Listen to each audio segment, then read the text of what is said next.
Hello and welcome to today's edition of Route 664, The Road to Human Kindness. I'm Les Winston. I'm your host and also the national spokesperson for socialsocharity.org. That's a project of the Endow America Network Foundation, and the Endow America Network Foundation is intent on endowing America. We'd like to change America from being 30 trillion in debt to 30 trillion endowed in the nonprofit organizations.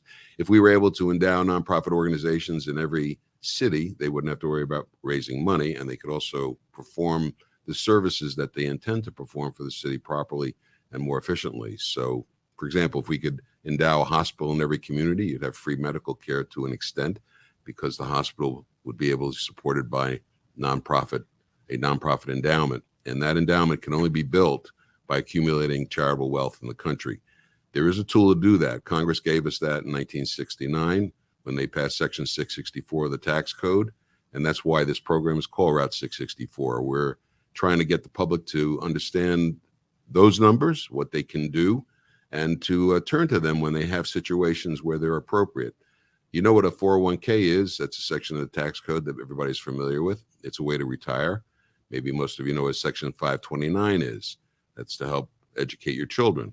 Well, Section 664 is a way for you to increase your income, a way to get lower taxes, and also to leave something behind for the community. And Congress did that purposely. They wanted to raise the amount of charitable wealth in the country. And it's very important if we can use the charitable wealth to offset some of the things that we are paying for by taxation, frankly. We pay the government tax dollars, and they turn around in many instances and give it back to non-governmental organizations, which kind of doesn't make sense. You can give it directly to the non-governmental organization, the charity in your community, and it would save a lot of money and be more efficient, better economically as well. One of the things you know about me is I am the president of the Aventura Sunny Isles Beach Chamber of Commerce, and in that capacity, I'm very interested in the communities that we serve, and have as my guest this morning Dana Goldman. Dana is a commissioner in the city of Sunny Isles Beach and has been for several terms, Dana? Since 2014. So you're a veteran. I am. Yes. Battle tested. Yes. And Dana, we were talking off the air a little bit about your history here in South Florida. You're Miami Beach, raised and born on Miami Beach, born and raised. It works that way. Right. I call myself a native of Miami Beach, and I am called the few and the proud. I was born and bred here in Miami Beach, Florida. My family came down post-war from New York in the 50s, and they were the originals or the founders of the Pumpernicks, the very famous Pumpernicks restaurant. So yeah, Pumpernicks was on 67th Street on the beach. That's correct. So we had the flagship store on 67th and Collins, and then we branched out into Sans Souci area in North Miami, and we had a Pumpernicks in Sunnyland in South Miami. We had one in Fort Lauderdale for a time, and then we had a large store in Hallandale Beach on Hallandale Beach Boulevard. So you go back before, and you're familiar with the changes that have occurred, obviously, in our community. Sunny Isles Beach was always a kind of sleepy kind of community. Mm-hmm. Yeah, they used to call it Motel Row. Exactly. So it really, it was historically a motel and hospitality area, fell into certain level of decrepitude. So the founders that created our charter essentially and got our city incorporated and voted to do that, they really, changed dramatically the landscape. So they created this city, and we're in over 20 years now incorporated.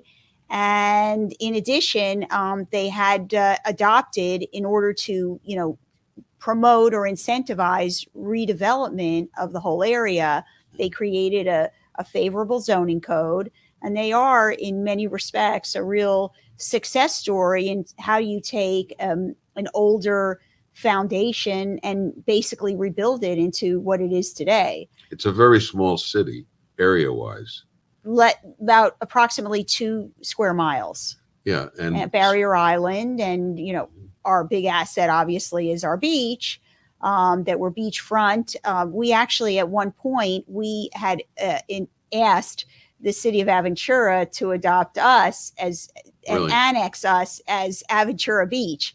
And so famously, the city of Aventura turned us down, and now here we are, our vibrant, really thriving city, and it's very international, and it's we have peoples from all corners of the earth that come here, that play, visit, and stay, and so we really are a model for how to really successfully redevelop and, of course, bring resources. We have a very intricate park system. We have an A-rated school, a K through 8, and essentially we've gone over the past 20 years from being primarily a retiree community or city to now a city that has young families and school kids, We have and one of the the best. You have demographics one of the change. best rated hotels, oceanfront That's hotels in the absolutely. world. So we have this ecosystem essentially where we not only have the families and the children and the demographic that's changed, but we also have these 5-star, such as the Aquilina Resort, which is really top rated in the country. Yeah, so I think it was rated number 1 actually. Mhm. The Aquilina. I've been there several times. I've had meals at the El Molino, It's which is pretty one of good. the best Italian restaurants around. And So- the high rises and the condos, the really Yeah. blue chip developments. It's kind of a strange Jade population, though. It's not here all year round, right? Is there an influx? Do you see that still happening where it's seasonal in Sunny Isles Beach? I would have said that pre-pandemic.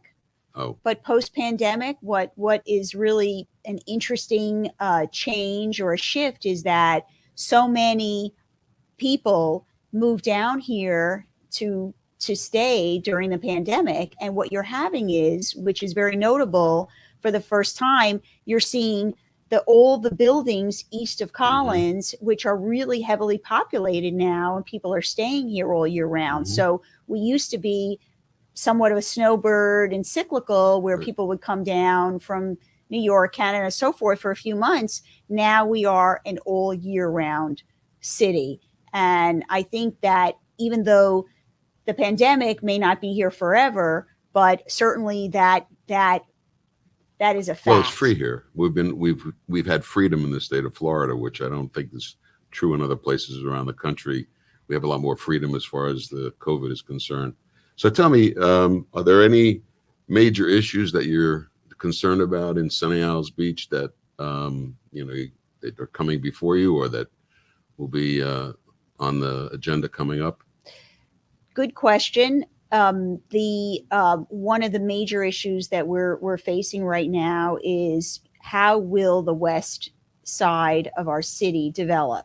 So we know that our east of Collins, the high rises, that's pretty well articulated, well developed at this point. There are only a handful of spaces that are ready for redevelopment, the low-rise motels that are going to become high-rise. So we have maybe 3 or 4 parcels left for development. We had a new project that just got approved in this past session, past commission meeting. Where is that project? That's the Bentley project got approved. But what is really up for grabs, so to speak, is the west side, and that, while we have very notable high rises that will not shift, such as the Winston Towers developments and the Arlen House, the Ocean View properties, those are here to stay. Some of the smaller properties or the low rise, the question is, will this be ripe for redevelopment, and at what cost to the residents and our quality of life? So I've been in some respects, the lone voice against this kind of intensive west side redevelopment. We're in a moratorium process right now. We're going through a zoning review, and it's just a function of how much more can the city take. So, well, you have as we talked about before, it's a very small landmass. So you've got issues of getting in and out, and traffic has always been a problem. I know traffic you're right. It's a number one priority for me as a mayoral candidate. is traffic mitigation and reimagining and re-envisioning, how we get through our streets, whether it's through cars or bicycles or as pedestrians and walkers. So this is a core issue, but nobody wants this kind of condo canyon situation where you have the very tall high rises that are approved or available for up to FAA height, which currently is up to 750 feet above. No, you'll never have sunlight on Collins Avenue again. Right. And then, so now you should get it in the afternoon. Right, exactly. So Yeah. now the question is, at what point will the West Side, can we preserve or maintain or keep that low? Mhm. Of course, the Champlain Towers collapse and tragedy creates an interesting new dynamic, right? Because whether or not the laws will change that will favor terminations, redevelopment, and so forth, what will happen over time, that'll be something interesting to see. But I'm certainly, I'm not advocating intense high-rise redevelopment west of Collins, and we need to protect the quality of life of the residents. So as a public servant, as going from a commissioner, you're running for mayor in this current election that's coming up in November this year. It's a special election, right? It's an interesting one, yes. Yeah, a special election. Why is it so interesting? Because a vacancy was created. Yeah, and that's Bud Scholl stepped down, the mayor of Sunny Isles Beach, that was stepped down to go full time into his business, I guess. And it really is an important moment in our history because of some of the zoning issues that are percolating, because of traffic, quality of life, and those. And really, it's who has the right perspective, background, and vision for our future. We're really talking about our future. How much difference is there in commitment of time and effort that you're going to have to be I will be committing to a much more of a full-time commitment in order to accomplish that, and I'm committed to that because it really is full-time, and it is a much larger commitment than that which serving as a commissioner. Why do you want to do this? I just love it. If I didn't love it, I wouldn't do it. I love public service. It's pure joy and gratitude to serve, and it's pure joy to create policy and to make changes and be a part of that. I know back in the old days when I worked on Capitol Hill, I was an assistant to a member of Congress, right? But as an elected official, now I get to establish my own perspective, my own policy, my own vision. So things that I want to accomplish, whether it's for environmental change or for sustainability or for traffic solutions, I can make those changes on my own, and that's just supremely gratifying and fulfilling. My guest is Dana Goldman. Dana is a commissioner of the city of Sunny Isles Beach and is candidate for mayor. And we wish you Godspeed on your pursuit of the mayor's seat, and we hope that you're successful. Thank you very much. Appreciate having you on the program today on Route 664, the road to human kindness. So that's what this is all about. And your work is also about human kindness, being good to others. Absolutely. Appreciate that. Thank you. So we encourage you to get out and vote if you live in Sunny Isles Beach. Your city is a magnificent city. Do we have that? Do we have Joe Gabrus's clip anywhere that we could play? No, we don't. We'll have to look for it, but I'll have it. Okay, maybe we want to bring that up. Joe Gabrus is our ambassador from the chamber, and he's out every day talking to businesses in Sunny Isles Beach and Aventura to build membership and also to encourage them to take part in the marketing that we do for our members and how we want to build the community. We do offer the Good Citizens membership, which is a way for non-business owners to be a part of the chamber. We think it's important for people to be engaged in what goes on in their cities. And so we encourage that membership. It's a way for you to become familiar with businesses. Especially if you're an employee and you want to get to know other business owners instead of your own, you may want to find a job somewhere else. That's one way to do it, is to become part of the chamber. We have job listings and other ways for you to participate. With regard to what we've been always discussing on this program, Route 664, and our radio broadcasts, which are on route664.org/radio. You can reach it there. And also go to our website, socialcharity.org, to find out more about what Social Charity is and how it works. We're going to encourage all of you to participate in this manner, because that's what this section of the tax code was intended to do. It was intended to get you to be a part of the change that we need in the way that we are serving, have service in the community. We're trying to eliminate some of the national debt. It's a very big objective, and it is a national objective. We have 2,000 professional philanthropic planners around the country right now. We want to increase that to 45,000 by the year 2027. So we're going to be out and about trying to train new professional philanthropic advisors. And again, this is a 501c3 organization. It's a nonprofit organization. There's no profit motive behind all of this. So you need to be encouraged to understand how this all works and how it can benefit you and your family and the community. There are a lot of additional things that you'll find, additional programs that you'll find on the radio station. We have a jazz on Sunday mornings from, 9 to 12? It's at 11. 11, excuse me. It's brunchy. Brunchy, yeah, from 11 to about 2 o'clock. 1 o'clock. And then it's also on tonight. You can listen to Les Haber 7 o'clock. and Just Jazz at 7 o'clock tonight on route664.org radio. And also classical music. We have, is it Classy Sunday that we call it now, Wanda? We always called it classic. Classy Sunday. Yeah, Classy Sunday. Classy Or Sunday. Sundays, depends.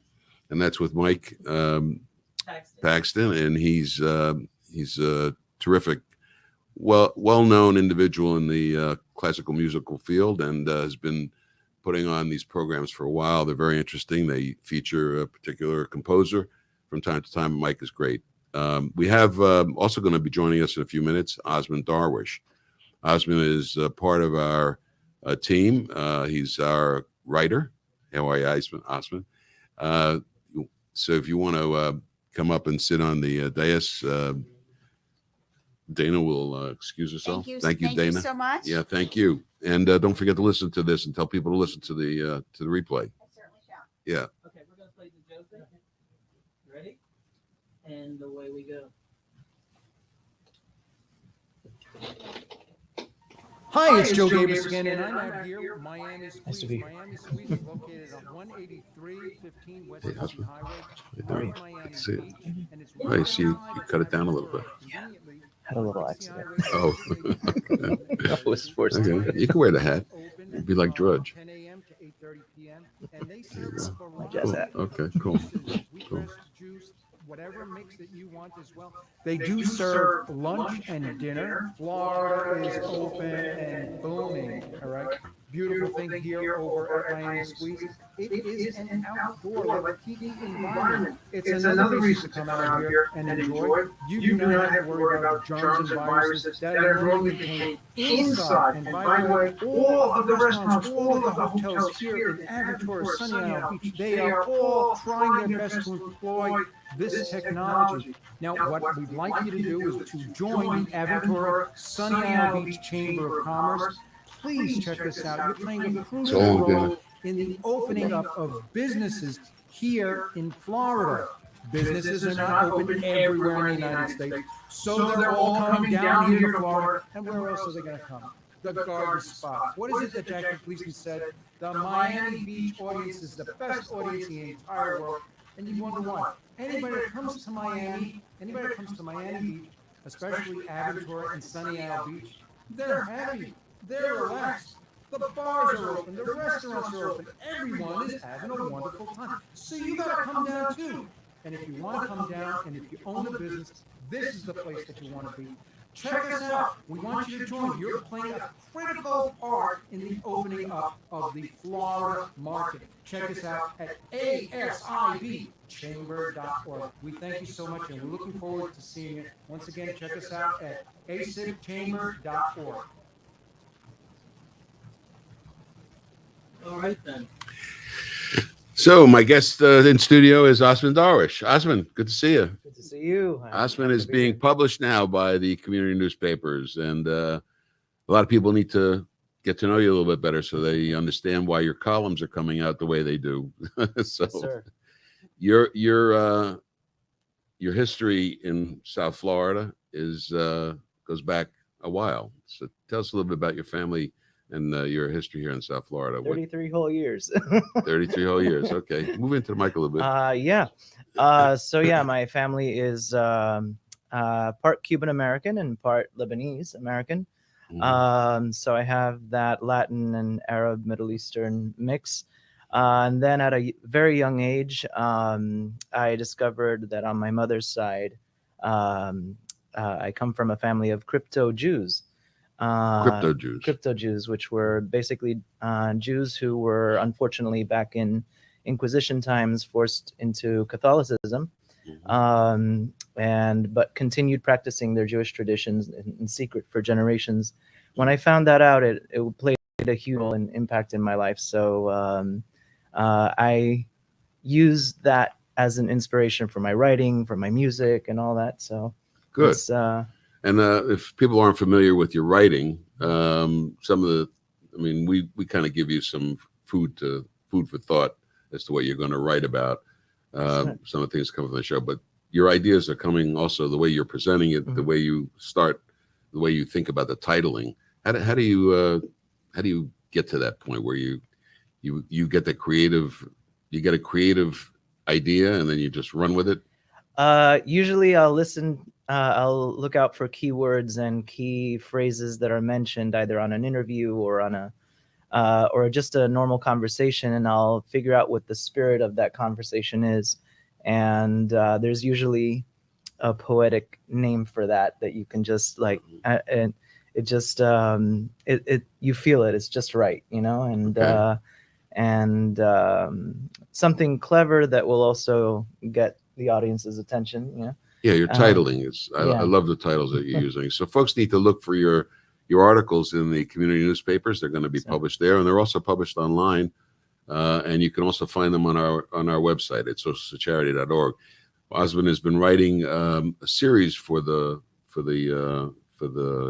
project. Yes, sir. And that's about. Well, I've been a few of them actually. I've been writing about our character Charity. And also, a personal favorite of mine is the Heroic Fridays, the stories behind the stories. I call it that because usually we know all the stories of our, pop culture, modern pop culture. I'm a big nerd when it comes to, sci-fis and like Star Wars. I'm a big Star Wars fan. I'm a big superhero fan, DC Comics, all that. But seldom do you hear the stories about the people who made those stories, the stories behind those stories, and the true stories that led to that. And they're usually much stranger and much more exciting than the fiction. And I love that. So that is. So give us an example of one. A perfect example of one is one of my first pieces was about Dr. Joseph Bell, who is also known as the real Sherlock Holmes. People have read the novels and seen the movies of Sherlock Holmes for decades, but it's not often that they do their homework and realize that Arthur Conan Doyle, the original author, was writing about his professor from University of Edinburgh in Scotland, who is considered the father of by many, he's considered the father of modern forensic pathology, who was Dr. Joseph Bell.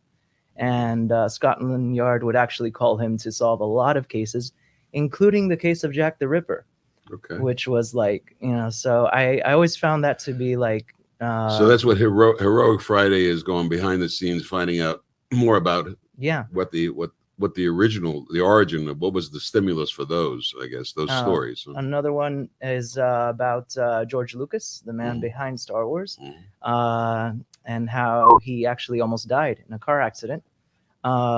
He wanted to be a race car driver before then, but that accident really like changed his focus. He went to film school after that, and today Rest we is have history. Star Wars, Indiana Jones. It's like.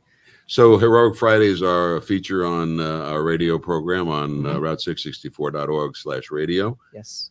People can find it there. It's played on, I think it's at the bottom of the hour. And how often we doing that one, Wanda?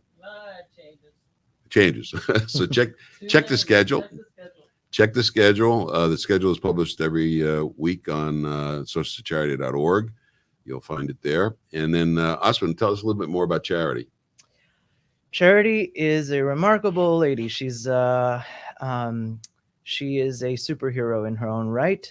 She saves America from going over the cliff of financial debt, of the national debt crisis, by teaching everyone about social security, about how the decades-old code, which few people know about, actually know.